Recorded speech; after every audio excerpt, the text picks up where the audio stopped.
నమస్తే, welcome to prime nine news special చర్చా కార్యక్రమానికి స్వాగతం.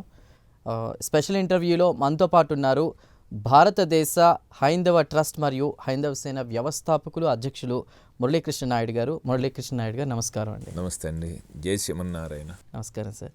అంటే ఇప్పుడు హైందవ సంస్కృతి గురించి ఈ మధ్యకాలంలో ఎక్కువగా మనం దేవాలయాలకు సంబంధించి కావచ్చు, లేదంటే విగ్రహాల ధ్వంసం గురించి కానీ వార్తలు చూస్తూ ఉన్నాం. అదేవిధంగా గో పరిరక్షణకి సంబంధించి కూడా ఎక్కువగా వింటూ ఉన్నాం. సంస్కృతి మీద, ఆచార వ్యవహారాల మీద ఋషి సంప్రదాయం అనేది పోయింది ఈ మధ్యకాలంలో అనేది మాట్లాడుతూ ఉన్నాం. దాని మీద మీరేం చెప్తారు? అసలు మీరు అంటే ఇప్పుడు మీ హైందవ ట్రస్ట్ మరియు హైందవ సేన వ్యవస్థాపక అధ్యక్షులుగా ఉన్నారు కదా, ఇది ఎలా స్టార్ట్ అయింది, ఏం మాట్లాడతారు? భారతదేశంలో ప్రపంచ దేశాలకు అలా శక్తివంతమైంది హిందూ మతం. హిందూ మతం అయినప్పుడు ఆ యొక్క మతాన్ని కంపల్సరీ పరిరక్షించుకోవాలని చెప్పి ఒక హిందూవాదిగా నేను చిన్నప్పుడే నాకు 12 ఏళ్ల వయసు నుంచి నిర్ణయం తీసుకున్నాను. అదేవిధంగా ఆర్ఎస్ఎస్లో కూడా కొద్ది రోజులు పనిచేశాను చిన్న వయసులోనే. పనిచేసినప్పుడు హిందూ మతాన్ని పరిరక్షించుకోవాలి. హిందూ మతం అనేది ప్రపంచం దేశంలో, భారతదేశంలో హైందవ ధర్మం నుంచి ఎన్ని మతాలు, ఈ యొక్క సనాతన ధర్మాలన్నీ పుట్టుకొచ్చినాయి.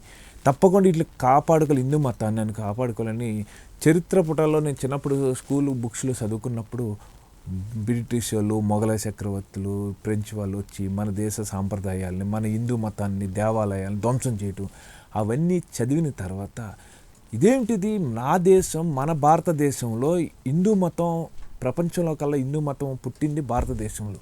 ఇటువంటి భారతదేశంలో హిందూ మతాన్ని మనం ఎందుకు కాపాడుకోలేకపోతున్నాం? ఇంతమంది రాజకీయ నాయకులుగా ఇంతమంది పరిపాలన చేస్తున్నారు, ఈ యొక్క హిందూ మత సాంప్రదాయాలను ఎందుకు పాడు చేసేస్తున్నారని ఒక రకమైన బాధ కలిగి అప్పుడు నేను ఏదోటి సాధించాలి, నేను పుట్టిన నా మతాన్ని, నేను పుట్టిన భారతవానికి హైందవ ధర్మాన్ని కంపల్సరీ చూపించాలి. దానికి ఒక మహానుభావుడు, ఆయనే ఛత్రపతి శివాజీ గారు తర్వాత వాళ్ళ అబ్బాయి సంభాజీ. వీళ్ళ ఇద్దరిని చూస్తే నిజంగా హైందవ ధర్మం అనేది కాదు, హైందవ సామ్రాజ్యాన్ని భారతదేశం అంతా విస్తరణ చేయాలని చెప్పి కంకణం కట్టుకుని పోరాడితే ఒక ఔరంగజేబు వల్ల ఈవేళ భారతదేశంలో హిందూ మతం సర్వనాశనం అయిపోవడానికి కారణం మొఘలాయ చక్రవర్తులు. మొట్టమొదటిగా వీళ్ళ యొక్క చరిత్రల్ని పాఠ్యపుస్తకాల్లో ఆనాడు కాంగ్రెస్ ప్రభుత్వం కావాలని చెప్పేసి వాళ్ళ చరిత్ర పుటాలని పెట్టి ఇలా ఉంటుంది అని, అంటే భయోందాలకు గురి చేయడానికే వాళ్ళ చరిత్రను సృష్టించింది తప్ప భారతదేశం యొక్క సంస్కృతులు, అలవాట్లను ఇవాళ హిందూ మతం అలవాట్ల కంపల్సరీ ప్రతి ఒక్క ఈ ఇంట్లో కంపల్సరీ ఇమిడింప చేసి ప్రతి ఒక్కరికి కూడా నేను ఇది అలవాటు చేయాలనే ఉద్దేశంతో హైందవ ధర్మ ట్రస్ట్ అని పెట్టి ఈవేళ దరిదాపు మనం 108 టెంపుల్లో దీప నైవేద్యాలకి నేను దాన ధర్మాలు చేస్తూ ఉన్నాను. అదేవిధంగా హిందూ యొక్క ఆచార అలవాట్లు, మనం హిందువులుగా పుట్టేసాము, ఏదో పండుగ వచ్చింది, గణపతి వినాయక చవితి వచ్చింది, పూజ చేసాం, అయిపోయింది, దేవుడి గుడికి వెళ్ళాం, మళ్ళీ దేవుళ్ళు ఇంట్లో ఉన్న దేవుళ్ళు కూడా మనం మర్చిపోతుంటాం. అలా మర్చిపోతున్నప్పుడు తప్పకుండా 100% మనం చేయవలసింది అలా ఏంటి, మనం ప్రతిరోజు దీపారాధన అనేది చెయ్యాలి. ఆ దీపారాధన అనేది ఉదయం సాయంత్రం ఇంట్లో దీపారాధన చెయ్యాలి. రైట్, అదే నేను అడగబోతున్నా. ఒక హిందువుగా ఎలా జీవించాలి? ఋషి సాంప్రదాయం అనేది మనం ఎక్కువగా మాట్లాడుతూ ఉంటాం. చిన్న వయసు నుంచి ఇది ఎలా అలవర్చుకోవాలి, ఎలా జీవించాలి మీ మాటల్లో? ముఖ్యంగా భారతదేశంలో ఉన్న హిందూ యొక్క సోదరిమణుల యొక్క పిల్లలకి మనం ఒక అలవాటు చేయాలి. మనం హిందూ సాంప్రదాయం అంటే ఏదో దేవుడికి కనిపించినప్పుడల్లా 2 చేతులు పెట్టి నమస్కారం కూడా పెట్టలేదు, ఈ మధ్యలో ఒక చేతితో పెడుతున్నాం, అలా పెట్టొద్దు. మన యొక్క సాంప్రదాయం ప్రకారం ఉదయాన్నే ముఖ ప్రక్షాళన అయిన తర్వాత ముందు మన నోటి నుంచి శబ్దం ఏమి రావాలంటే ఓం అనే శబ్దం చిన్నపిల్లలకు అలవాటు చేయాలి. మన పెద్దవాళ్ళు కూడా ఓం అనే పదం వాడాలి. అదేవిధంగా ముఖ ప్రక్షాళన స్నానం ఆచరించిన తర్వాత సూర్య నమస్కారం పెట్టించాలి. అది సూర్యోదయానికి ముందు మన ఓం అనే పదం మన శరీరం నుంచి ఉద్భవిస్తే ఆ యొక్క స్వరపేటిక మన శరీరంలో ఉన్న రుగ్మతాలని, పాపదోషాలని అన్నింటినీ తొలగిపోతాయి ఓం అనే పదం. తర్వాత మన స్నానం ఆచరించిన తర్వాత మొట్టమొదటిగా సూర్య నమస్కారం పెట్టాలి. సూర్య నమస్కారం పెట్టిన తర్వాత దీపారాధన అనేది మన పెద్దవాళ్ళు చేస్తే మన పిల్లల్ని కూడా లేపి వాళ్ళకు కూడా స్నానం ఆచరించి ఓం అనే పదాన్ని అలవాటు చేసి తప్పకుండా ఉదయం పూట దీపారాధన చేయాలి. మనం ఉదయం పూట టిఫిన్ పెట్టేస్తున్నాం, ఏదో పెట్టేసి స్కూల్కి వెళ్ళిపోవాలి, స్టడీ చదువుకోవాలి అనుకుంటున్నారు తప్ప మన హిందూ యొక్క సాంప్రదాయాల్ని మనమే చంపేసుకుంటున్నాం. ఇటువంటిది జరగకూడదని హైందవ ధర్మ ట్రస్ట్ నుంచి హైందవ సేన ఈ యొక్క ధార్మికమైన విధానాలని ప్రతి ఇంట్లోని ప్రతి పిల్లలకి ఈ యొక్క కార్యక్రమాలు చేయించాలనే ఉద్దేశంతో ఈ యొక్క ట్రస్ట్ని ఈ యొక్క హైందవ సేన స్థాపించడం జరిగింది. అదేవిధంగా ప్రతిరోజు ఉదయం దీపారాధన చేసిన తర్వాత సాయంత్రం స్కూల్ నుంచి వచ్చిన తర్వాత ఎవరైతే ఇంట్లో పిల్లలు ఉన్నారో వాళ్ళ పిల్లలకి తప్పకుండా ఉదయం సాయంత్రం దీపారాధన చేయించే ప్రక్రియను ఇక్కడి నుంచి మొదలు పెట్టాలి. అప్పుడే మన హిందూ సాంప్రదాయం హిందూ మతం బతికుంటుంది. లేకపోతే హిందూ మతం అంటే ఎక్కడో వినవలసిన పరిస్థితి ఉంది. ఇవాళ రష్యా కానీ జర్మనీ కానీ కొన్ని దేశాలు అమెరికా కానీ ఇవాళ మన దేశాన్ని దోచుకున్న బ్రిటిష్ వాళ్ళు కూడా హిందూ సాంప్రదాయానికి చాలా విలువిస్తున్నారు. ఆ విలువిస్తున్నంటే ఆ యొక్క మోక్ష మార్గం అనేది హిందూ మతంలోనే ఉన్నది, ఏ మతంలో లేదు అనేది బిల్ గేట్స్ కూడా కనుక్కున్నాడు. హిందూ మతం అనే కంటే కూడా సనాతనం అంటే ఒక నిమిషం అండి, హిందూ మతం అంటే సనాతన ధర్మం అనేది తప్పకుండా మనం ఏం చేస్తామంటే మనల్ని మనం గౌరవించుకుంటాం, ఎదుటి వాళ్ళని గౌరవిస్తున్నాం. కానీ ఈ రోజుల్లో ఏం చేస్తున్నానంటే నా మతం సంబంధించిన వ్యక్తులు కానీ నా మతానికి సంబంధించిన దేవుళ్ళు కానీ ఏ మతాన్ని అగౌరవపరచలేదు. మేము కూడా ఇప్పుడు కూడా ఏ మతాన్ని కూడా మేము అగౌరవపరచం. కానీ ఈ రోజుల్లో జరుగుతున్నది ఏంటంటే మన దేవుళ్ళని హిందూ దేవుళ్ళని విగ్రహాల్లో మన ఆంధ్రప్రదేశ్ చూద్దామండి 294 గుళ్ళని ధ్వంసం చేసేసి రథం దగ్ధం కావచ్చు. అంతర్వేది రథం నా చిన్నప్పుడు నేను నరసాపురం ఏరియాలో పుట్టాను కంటే అంతర్వేది తీర్థం వెళ్ళేవాడు. ఆ రథం ఎంతో పవిత్రమైంది. ఆ పవిత్రమైన రథాన్ని తగలబెట్టించేశారు. మరి దానికోసం మరి ధర్నాలు చేయలేదు. మనం అడిగాం. ప్రభుత్వం ఒక మంత్రి అన్నాడు ఒక రథం కావాలంటే 10 రథాలు చేస్తాను, 1 కోటి కలితే 10 కోట్లు ఖర్చు పెడతాను. సొంత డబ్బులు ఖర్చు పెడతలేదు కదా. అది పవిత్రత గురించి తెలియదు అతనికి. పవిత్రత తెలియదు కాబట్టి అలాంటి వ్యక్తి ఈ విధంగా మాట్లాడడం జరిగింది. అదేవిధంగా చెప్పుకుంటే హిందూ యొక్క సాంప్రదాయాలను ఏం చేస్తున్నామంటే మనం గుళ్ళకి వెళ్తున్నప్పుడు టీ-షర్టు జీన్స్ ప్యాంట్ వేసుకెళ్తాను.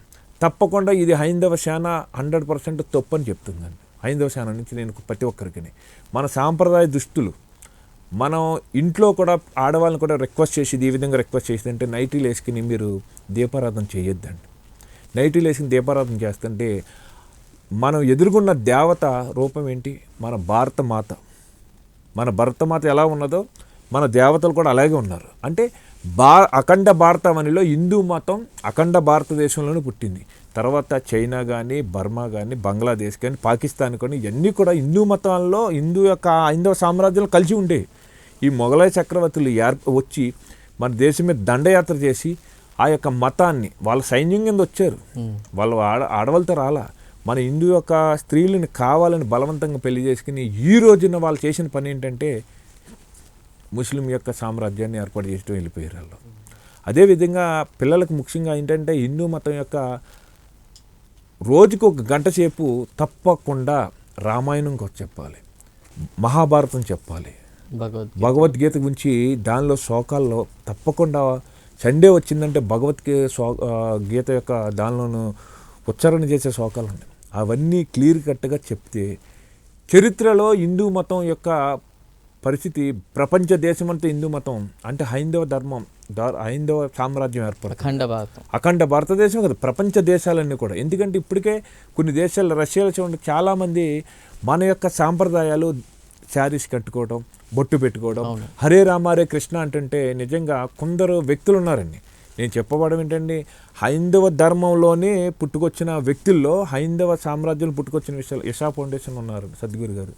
ఆయన హరే రామ హరే కృష్ణ అని చెప్పి దరిదాపు 16 దేశాల్లో ఆయన హరే రామ హరే కృష్ణ అనిపిస్తుంటే నిజంగా ఆ యొక్క జన్మ తరించిపోతుంది. ఎందుకంటే నాకు ఆ మతం వద్దు, హిందూ మతం యొక్క గొప్పదనం గురించి, హిందూ మత ఆచార అలవాట్ల గురించి వాళ్ళకు కూడా రష్యన్స్ కానీ ఫారినర్స్ అందరూ కూడా ఈవేళ మీకు చూస్తాను కుంభమేళ ఉందా, కుంభమేళలో కూడా అండి మేము షెడ్లేసి చాలామందికి ప్రపంచం అంతా కూడా కుంభమేళ పంపించింది. అంటే ప్రపంచంలో ఏ మతానికి లేని ఆకర్షితమైన శక్తి ఉన్నది ఒక హిందూ మతం అని తెలిసిపోయింది.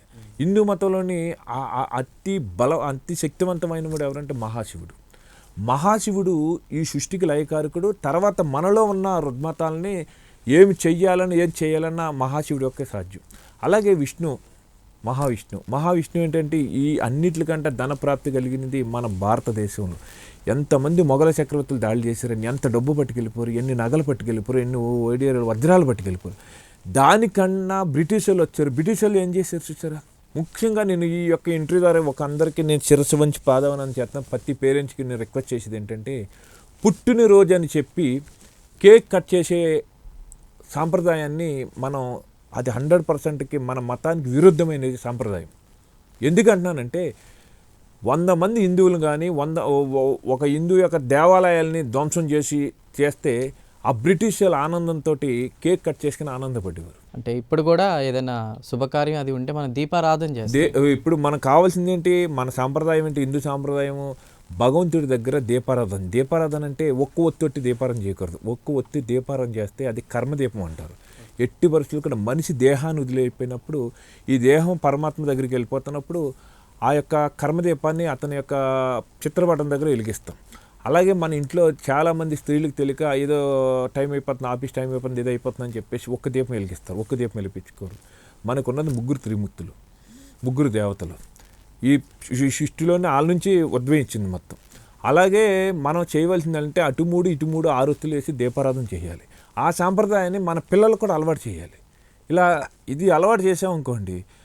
అలాగే పిల్లలు ముఖ్యంగా స్కూల్కి వెళ్తున్న పిల్లలు కానీ, కాలేజీకి వెళ్తున్న పిల్లలు కానీ ఈ మధ్యన ఫ్యాషన్ అయిపోయింది. వేసుకున్న డ్రెస్సులు కూడా ప్రపంచంలో కాకపోయినా మన ఇండియాలో మొత్తంలోనూ సాంప్రదాయాలకి కోల్పోవడం వల్ల, వేసుకున్న బట్టల వల్ల కూడా కొంచెం అతి దారుణంగా కొన్ని అనుకోని సంఘటనలు జరుగుతున్నాయి. రోడ్ల మీద కానీ, కాలేజీలో కానీ, ట్రైన్లో కానీ, మనం చూసారు ట్రైన్లో కానీ ఇలా జరుగుతుంది. కారణం ఏంటి? వేసుకున్న బట్టలు మట్టి. అలంకారం అనేది మన శరీరంలోని ఎప్పుడుకు ఉపయోగపడదు. ఈ శరీరం అనేది, ఈ దేహం అనేది ఈ భూమికి అంకితం అయిపోతుంది. ఈ అలంకార శోభిత నగలు, బండ్లు మొత్తం మీరు నేను అంతే భూమికి అంకితం. మనలోంచి వెళ్ళేది అంటే పరమాత్మ, ఈ ఆత్మలో ఉండే ఈ శివలింగం మన నుంచి వెళ్ళిపోయిందనుకో అతి సూక్ష్మంగా ఉంటుంది. ఇది ఎప్పుడైతే మన శరీరం నుంచి వెళ్ళిపోయిందనుకో మన శరీరం 5 నిమిషాల్లో పడిపోతుంది. అంటే ఈ బల్ల మనం ఒకటి. హైందవ ట్రస్ట్ లేదా హైందవ సేన మీరు స్థాపించారు కదా, మీరు ఫైనల్గా ఏం చెప్పాలనుకుంటున్నారు? దేనికోసం ఇదంతా? ఈ యొక్క హైందవ ధర్మ ట్రస్ట్ ప్లస్ హైందవ సేన అనేది ఏంటంటే, హిందూ దేవుళ్ళు, హిందూ దేవాలయాల్ని, ముఖ్యంగా గోమాతని, హిందూ సాంప్రదాయాలని పరిరక్షణ కోసం ఈ యొక్క గోపరిరక్షణకి సంబంధించి అంటే నేను చాలా సందర్భాల్లో విన్నాను, కేవలం ఆక్సిజన్ని తీసుకుని ఆక్సిజన్ని వదిలేటువంటి జంతువు, ప్రకృతికి ఎంతో దగ్గర అయ్యే జంతువు. వ్యవసాయంలో ఒకప్పుడు మనం చూసాం, ఇప్పుడు ఆవు అనేది ఎక్కడ కనిపించడం లేదు. అందుకే దాని గురించి మీరు ఏం మాట్లాడుతారు? నేను అందుకే ఇప్పుడు ఆ గోమాత అనేది కామధేను. ఈ భూమి పుట్టినప్పుడే ఆ గోమాత కూడా పుట్టుకొచ్చింది. మనిషి కంట ముందు పుట్టుకొచ్చింది కామధేను. ఆ కామధేను ప్రతి ఒక్కరు కూడా ఇదివరకు నా చిన్నప్పుడు పొలాల్లో మా పేరెంట్స్ అంటే మా పెద్దవాళ్ళందరూ పొలాల్లో కంపల్సరీ 2-3 గోవులు ఉండి, ఈరోజు రాను పొలాల్లో రైతు కష్టాల గురించి పట్టించుకున్నప్పుడు రైతు ఏం చేస్తున్నాడంటే గోవును కూడా పంచుకుంటలేదు. కేంద్ర ప్రభుత్వాన్ని కూడా ఒకటి అడిగాను, గోమాతనే ప్రతి ఒక్క రైతుకు ఒక గోమాత ఉచితంగా పంపిణీ చేయమని. ఎవరైతే 1 ఎకరం 2 ఎకరాలు ఉన్న రైతుకి, ప్రతి రైతుకి ఉచితంగా గోమాత పథకాన్ని తీసుకురమ్మని చెప్పు. అలాగే ప్రపంచంలో భారతదేశం యొక్క జాతీయ జంతువుగా పులి కాదు, గోమాతను ప్రకటించమని చెప్పి హైందవ సేనను జరిపించు. గోమాతను ప్రతి నెలకు ఒకసారి పూజిస్తే మనలో ఉన్న పాప కర్మలన్నీ, మన కర్మ అనేది భూమి మీద అనిపిస్తుంది. సైంటిఫిక్గా చాలామంది బిలీవ్ చేసినా చేయకపోయినా సైంటిఫిక్గా కూడా చాలా ఆధారాలు ఉన్నాయి. ఆ ఇంటి యజమానికి సంబంధించి లేదా ఒక మనిషి శరీరంలో ఉండేటువంటి వ్యాధులన్నీ కూడా ఆవు పాలు సేకరించడం. ఆవు పాలే కదండి, గోమూత్రం కూడా చాలా పవర్ఫుల్. దాని గురించి కూడా చాలా సార్లు ఫిల్టర్ చేసిన గోమూత్రం తాగితే కూడా చాలా మన బాడీలో ఉన్న ఏదైతే రోగాలు ఉన్నాయో కూడా పోతాయి. ఏదైతే హౌస్ మన నిర్మాణం జరిగినప్పుడు గోమాతను తీసుకొస్తాం. గోమాతకి ఈ భూమి మీద నేను ఇంకో విషయం చెప్తున్నాను, ఈ భూమి మీద 2 జంతువుల్ని మనం గౌరవంగా చూసుకోవాలి. 1 గోమాతని, 2 కుక్కని. ఈ 2 మనిషికి అతి దగ్గరున్న బంధాలు. హైందవ ధర్మం నుంచి కూడా వివరంగా చెప్తున్నాను. మన లాస్ట్ ముద్ద, మొట్టమొదటి ముద్ద మనం తిన్నప్పుడు లాస్ట్ ముద్ద మన కుక్కకు పెట్టాలి. అలాగే మనం మ్యాక్సిమం మన చుట్టుపక్కల, ఇప్పుడు నేను చూస్తున్నాను, నేను వస్తున్నప్పుడు ఇక్కడ పక్కనే ఒక గోమాతల్ని కట్టేశారు. నేను అక్కడ గడ్డి వేసి వచ్చాను. అంటే నాకు గోమాతను చూస్తే నా తల్లిని చూసినట్టు అంత ఇష్టం. నా తల్లిని ఎంత గౌరవించుకుంటానో గోమాతను కూడా అంతే గౌరవించుకుంటాను. అంటే గోమాత అంటే అంత ఇష్టం. ఎందుకంటే గోమాతను తాకితే సర్వ పాపాలన్నీ కూడా గోమాత వల్ల తొలగిపోతుంది. తప్పకుండా ప్రతి ఒక్కరిని కూడా హైందవ ఛానల్ నుంచి, హైందవ ధర్మం నుంచి ఒకటే రిక్వెస్ట్ చేస్తున్నాను, నెలకోసారి గోపూజ చేయాలి ప్రతి ఒక్కరు కూడా. మనం దేవాలయాలకు వెళ్తానంటే దేవుడికి దండం పెట్టుకున్నప్పుడు కూడా 2 చేతులు వెంకటేశ్వర స్వామికి తల పైనుంచి పెట్టాలి, మహాశివుడికి హృదయం దగ్గర నుంచి పెట్టాలి. ఈ 2 నమస్కారాలు తెలియకుండా ఏదో నమస్కారం పెట్టినలా అనుకుంటాం కాదు.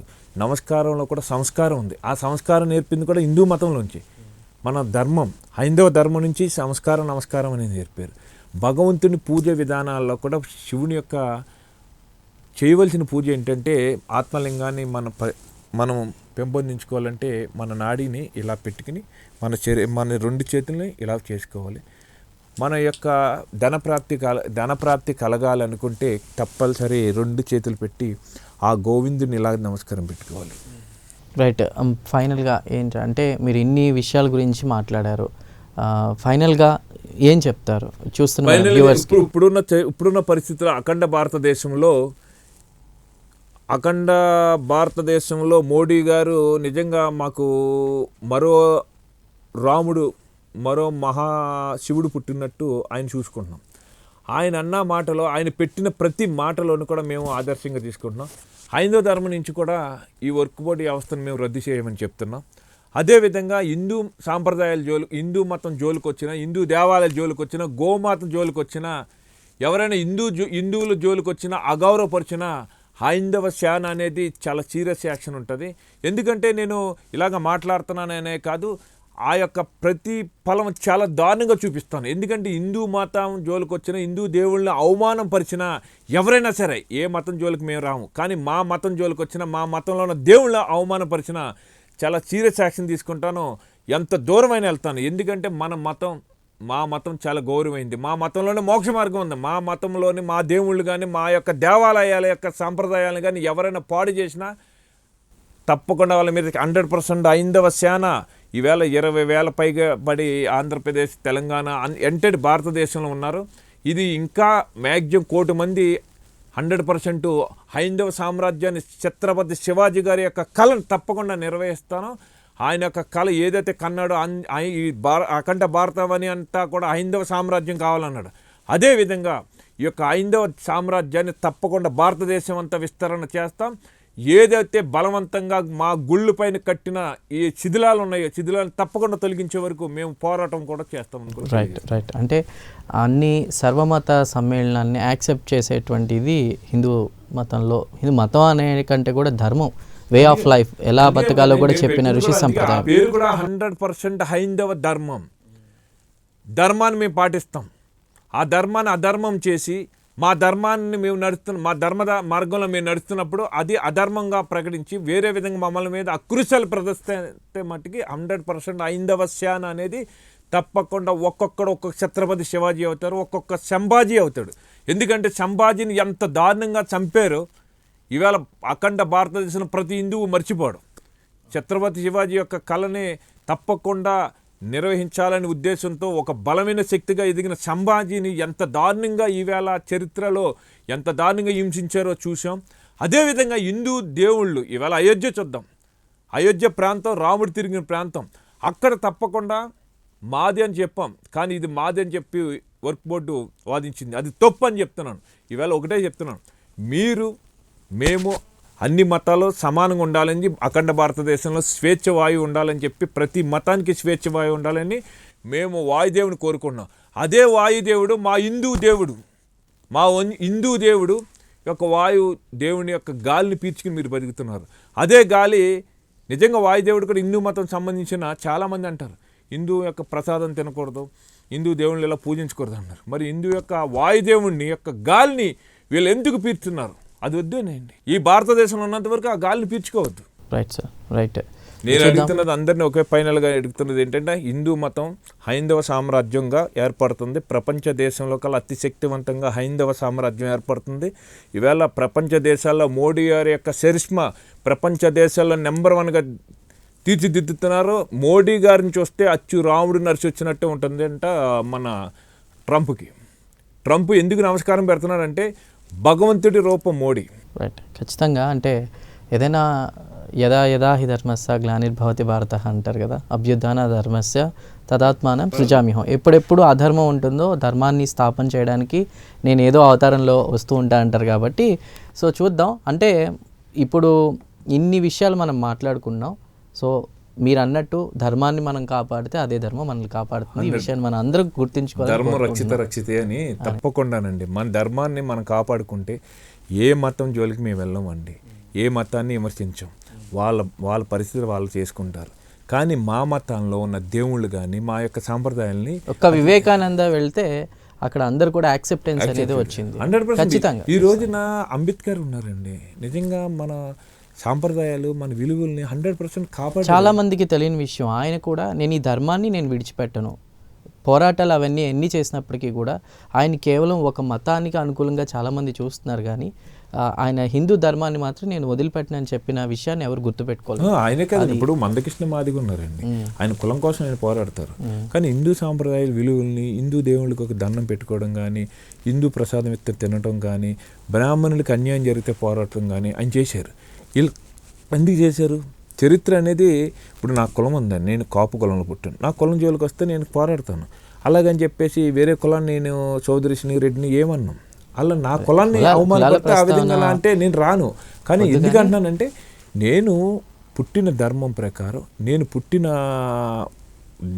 ఏదైతే ధర్మాన్ని నా తల్లిదండ్రులు నేర్పారో, ఈ భారతవన్ అఖండ భారతవన్లో ఏ ధర్మాన్ని అయితే నేను అనుసరించమని భారతమాత చెప్తుందో, ఇప్పటికీ నేను మా యొక్క ఈ హైందవ ధర్మ ట్రస్ట్ ఆఫీస్లో మంగళగిరి అవుతుంది. ఆగస్టు 15 వస్తే జెండా గుర్తొస్తుంది, జనవరి 20 వస్తే జెండా గుర్తొస్తుంది. కానీ భారతదేశం యొక్క జెండాని అనుక్షణం పూజించి నైవేద్యం పెట్టి దీపారాధన చేసేది మా యొక్క ఆఫీస్లో. ఓకే, భారతదేశం. రైట్. మురళీకృష్ణ గారు, థ్యాంక్ యూ సో మచ్ అండి. చాలా విషయాలు పంచుకున్నారు. మీ స్ఫూర్తితో చాలామంది హిందువుల్లో చైతన్యం కలగాలి, ముందుగా ఋషి సాంప్రదాయాన్ని ఆచరిస్తూ కూడా ముందుకెళ్లాలని కోరుకుంటున్నాను. నమస్కారం. నమస్కారం. Thank you. సో చూసారు కదా, ఇది ఇవాల్టి special interview. Keep watching Prime 9 News.